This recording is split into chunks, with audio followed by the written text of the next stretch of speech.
This is Pulse of Africa, the face and voice of Africa. The story of resurgent and burgeoning Africa is here, only on the Pulse of Africa channel.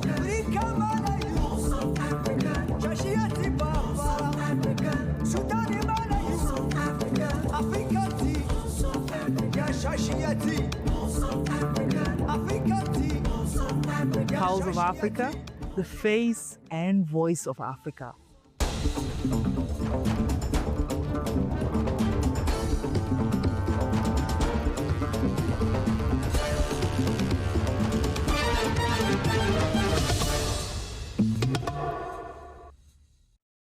Greetings, I am Sami Mohammed, your host for this hour's news. We'll be covering stories from across Africa, so stay with us for the latest updates. First, Djibouti. Djibouti Prime Minister Abdul Qadir Kamil Mohammed met Bangladesh's interim leader Mohamed Yunus on Monday to discuss bilateral cooperation and regional developments. The two leaders met on the sidelines of the 2025 World Food Forum in Rome that also marked the 80th anniversary of the United Nations Food and Agriculture Organization. The global gathering, held under the theme Hand in Hand for Better Foods and a Better Future, brought together heads of state, ministers and international partners. Prime Minister Mohammed and Yunus explored avenues for cooperation, including boosting trade and investment and sharing expertise, the Djiboutian authority said. Rwanda and Global Health Partners launched a new initiative Tuesday aimed at strengthening the African continent's pandemic preparedness and response by closing operational and coordination gaps. Launched in Rwanda's capital Kigali, the initiative, dubbed the African Health Security Accelerator, is the continental call for action to build a resilient system that protects lives and secure the continent's future, according to the Claude Muvini Mambo, the Director General of the Rwanda Biomedical Center. Africa bears nearly 30% of the world's epidemic threats, according to health officials, yet continues to face challenges including siloed preparedness, efforts, fragmented surveillance systems, and a critical shortage of epidemic-ready health workers. Recent outbreaks have shown that despite progress, significant gaps remain in the ability to prevent, rapidly detect, and respond to health threats. The African Health Security Accelerator will address these gaps through sovereign leadership, regional collaboration, and the integration of cutting-edge technologies such as AI-driven analytics, genomic surveillance, and innovative funding models, according to officials.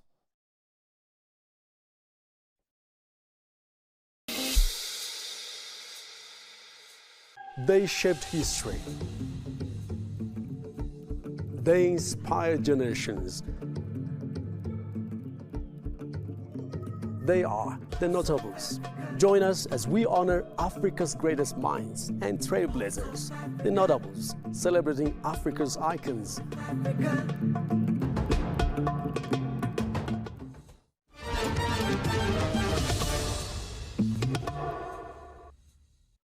Theodore Grassos, Secretary General of the European Association of Institutes for Vocational Training, emphasized the need for vocational training and skill development tailored to modern labor markets' demands to empower Africa's youthful population. Speaking to Pulse of Africa, he highlighted the potential for innovation and prosperity through collaborative efforts to equip youth with relevant skills, aligning curricula with current investment. Grassos noted that EVBP is working to renew educational curricula and certifications to prepare individuals for the workforce. There is a great opportunity here. Why is there a great opportunity? Because there is a lot of youth, a lot of people that are willing to get into the labor market. There is a lot of investment at the moment in Africa, and we believe that with the right curricula, there are a lot of actors here that are able to train the youth so that they will become very, very active and have a better opportunities to get employed in very well-paid jobs. So I think that the future is bright, and to be honest, I don't see a lot of challenges. The only thing here is the energy that all of us have to bring together in order to move forward. Nwando Ogo, co-founder of Nigeria-based Cryptor, stressed the importance of upskilling Africa's youth to drive business and economic growth, advocating for curricula aligned with digital and AI-driven industrialization. We have to be paying attention to the shifts that are happening in the world to make sure that we are training the right skills. For where we are, if we were doing industrialization decades ago, we'll have been focusing on engineering, machinery, and things like that. But industrialization for us now means digital technology, it means AI, and all of those things. So I think it's important to, first of all, be aware and intentional about what the relevant skills today are. And then, of course, all the initiatives and efforts that we're making to make sure that we have training and upskilling and people are acquiring the right skills. The chairperson of the African Union Commission, Mohamed Ali Yusuf, bid farewell to Ambassador Ngakwa Sumo of Japan, commending his dedication to strengthening the AU-Japan partnership and advancing shared aspiration for peace and sustainable development across Africa. Yusuf lauded the AU-Japan cooperation as strategic and enduring partnership.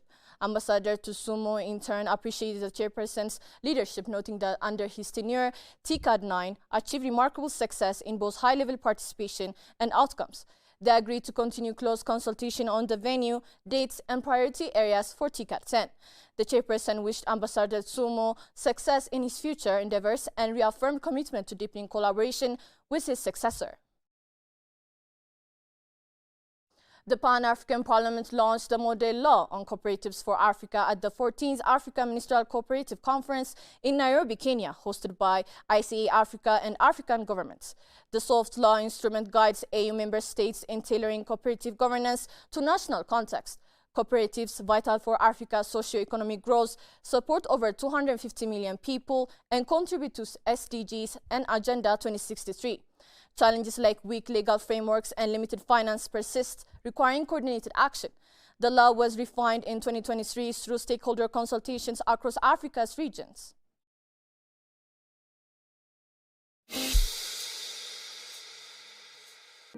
El Dorado, a land of wealth, a future of limited possibilities. This is El Dorado. From natural rich to groundbreaking innovations, discover Africa's untapped potential. El Dorado.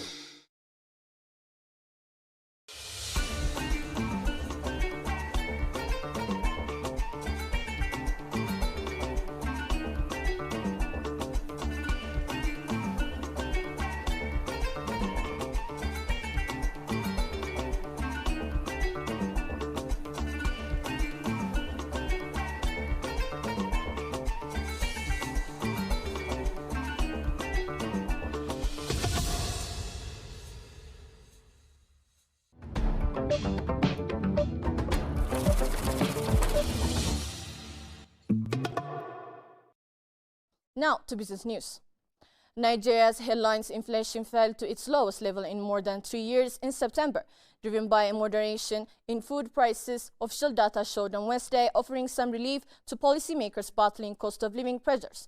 The National Bureau of Statistics said that the consumer price index dropped to 18.02% year-on-year last year month, down from 20.12% in August. Inflation had peaked near 35% in December before the Statistics Office revised its base year and adjusted the weighing of items in its price basket earlier this year. Food inflation, which accounts for the bulk of household spending, eased to 16.87% in September from 21.87% the previous month, reflecting improved supply conditions and seasonal harvests. Food and non-alcoholic beverage restaurants and accommodation services and transport contributed the most to inflation, the NBS said.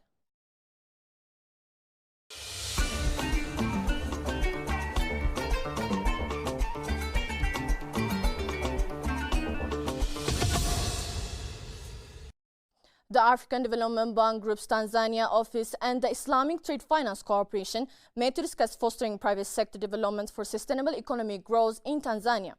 ITFC, led by Said Uboro, highlighted its focus on SME financing, food security, and energy securing, aligning with Tanzania's development goals and the bank's 2021 to 2025 country strategy paper.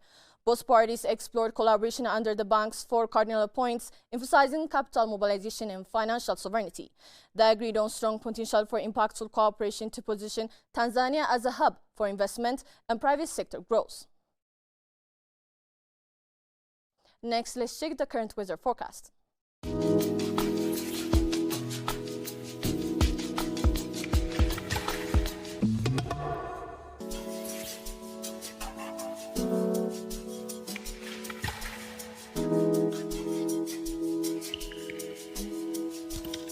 That's all for today's Pulse of Africa. Thank you for joining us.